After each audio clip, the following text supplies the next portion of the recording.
In this video, I wanted to show a little bit of inspiration of how we set up the infrastructure to make data science and deep learning training for the AXIS network cameras as efficient as possible, because it differs very much from training from an host environment.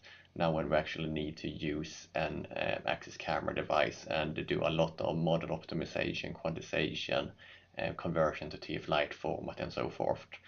So it's always a lot of experimentation back and forth to get a new model working.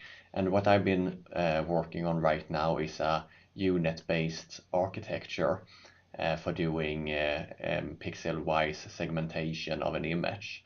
And what I'm doing in this particular project is that we are using the U-net as a base, and then we're adding some quite large and complex heads on top of that to do some other perspective transformations and top-down estimations and things like that.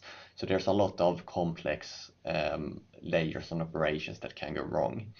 And all the things that I'm showing here is based on a combination of processes and tools. And this is exactly what we include in our ACAP Developer Acceleration Program. This program essentially allows us to help you create better ACAP applications, which also includes deep learning model training assistance. So especially with how to optimize models, how to make models compatible with the different DLPUs, how to understand the different accelerators in the different cameras. So this program is essentially built on tools and knowledge. So you will get access to a lot of different tools in our repositories that you can use. Some of those tools I will show today. And we also share the process that we are following. So this particular process is more generic for ACAP development to make testing and quick experimentation as quick as possible. But we also have a process for how to work with the deep learning accelerators and data science.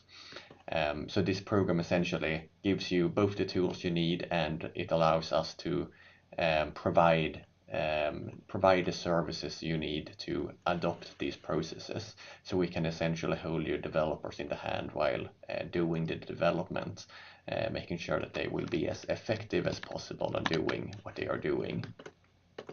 But going back to the deep learning training here. So in this case, I have used our tools in the camera inference compare directory of our repository that is available for everyone in the ACAP Developer Acceleration Program. And I have used the Python interfaces here to accelerate my particular deep learning project. So in this case, let's, for example, have a look at if we have a model with 4 steps stride length, and I want to test this model, then I can just run these commands over here. And what it will do now is to first build the model with these new settings.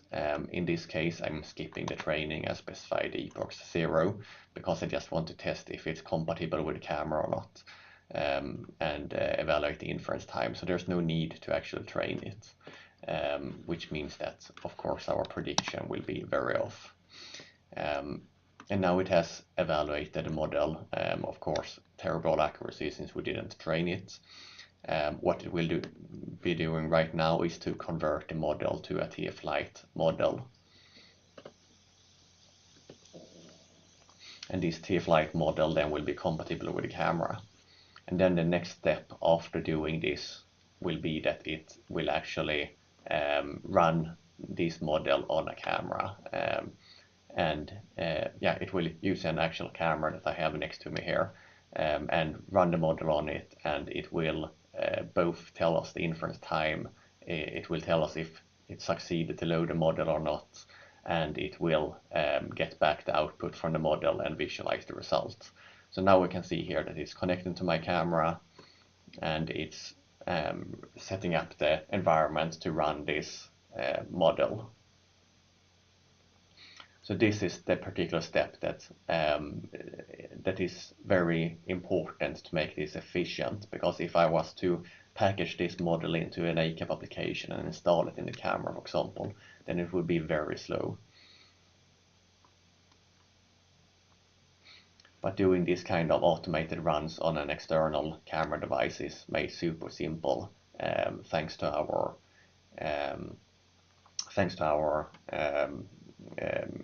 tools that we provide in the GitHub repository for the project, for the ACAP Developer Acceleration Program.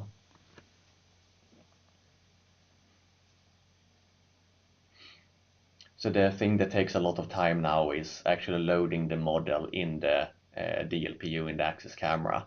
The RPEC-9 cameras are doing on-device compilation, so the first time I load a new model, it will take a long time. And here we can see the output results from running the model on the device. So I didn't have to copy any files back and forth or anything. Our tools are just handling this copying between the camera and our local environment automatically. And as I said, it's the compilation of the program that takes a lot of time. So if I now would rerun this latest step, then it will again connect to the camera, run the model inference, and we should see that it's much faster this time, since it didn't have to recompile the model. The camera already had the model cached. And in this case, we can see that we had a 400 milliseconds latency, which is because I'm using a stride length that isn't, or a kernel size that isn't supported in this particular deep learning processing unit in the RPEC-9 cameras. So if I change this to a 3x3 kernel size instead, and I rerun all these steps again, so we will rebuild the model and copy it to the device and try to run it again.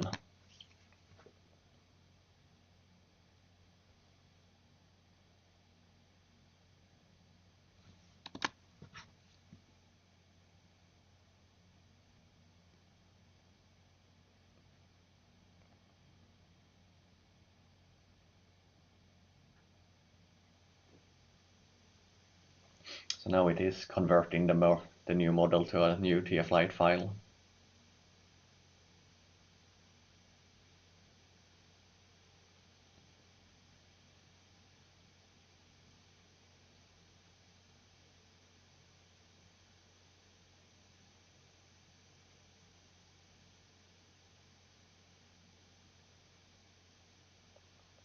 And now it is again running, connecting to the device to run it on the device.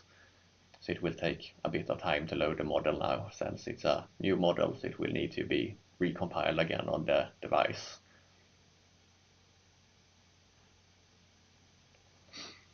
So while this is running, I can show a few other tools that we have.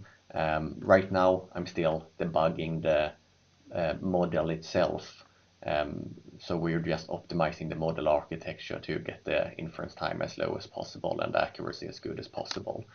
But once I'm done with this and package my application or package my model into our real-time application, then we also want to optimize on a system level. So we want to optimize for the whole camera or the whole application inference, which means that we need to make sure that pipelining, video capture, overlay, rendering, all these things are effective as possible. And that you can use our fixed data agent to get device statistics. So if I take a look at one of my devices here, these are the dashboards that are created from installing your ACAP, or from installing the fixed data agent in the ACAP, and it can push metrics to your cameras. And here I can select a particular camera device that we're working on now, and I can see how the CPUs on the different cores and how the memory is affected when I'm working with a deep learning model. So this is particularly interesting when you're doing optimization of the real-time application. But you can even create your own inference MLOps metrics dashboards So this is what I have done similar for another model. This was a YOLO v5 model running. So we wanted to record the different metrics for this particular application to see everything from latency, performance issues, to confidence for different classes and things like that. So this is also things that we can help you set up for your own deep learning models in the ACAP Developer Acceleration Program. But now going back to the optimization of this particular model, so we see here, just by changing the kernel size from 4x4 to 3x3, we went from 400 milliseconds for single inference to 8 milliseconds for a single inference, which is a really massive difference. So the second thing I want to look into now is the resolution that we're using. For now we have just been using 224 by 224 image resolution, and I want to know how does this size, the input resolution, affect the inference time of this model. And this is something I can do without training the model again, so I can run the model with 0 epochs. So what I could do is to just change the input resolution, run these commands over and over again, and do that a bunch of times and write down the metrics. But that would be a very slow and unreliable way of doing it, very error prone, and it would probably take me half a day, or if not more. So instead what I have done is to create a graph search tool, which is again using all these tools and essentially running the same commands. So it's because everything is automated, we can automate even more and automate the search. So what I can run now is to run this tool that search for different resolutions, and I specify which resolutions do I want to test, and then we just run this. This will of course take a bit of time. You saw that doing this once took probably a few minutes, so I would have to do it, or the computer would have to do it once for each of these resolutions.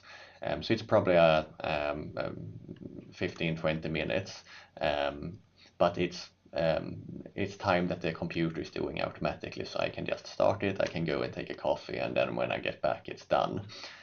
So I have already run this, and we will see now if I run this, it will skip all the resolutions and say that I already have them in my CSV file. So what we want to do now is to visualize those, and here we can visualize those results. And here we can see then a graph of exactly how long time does it take to run my U-net in the RPEC-9 deep learning processing unit in my AXIS camera for the different input resolutions, going from 64 by 64 to 1920 by 1920. And this whole step was automated, just a single command, and I get this benchmarking done. So it really saves a massive amount of time if you set these tools up in a good way. So that was everything I wanted to show for now with this.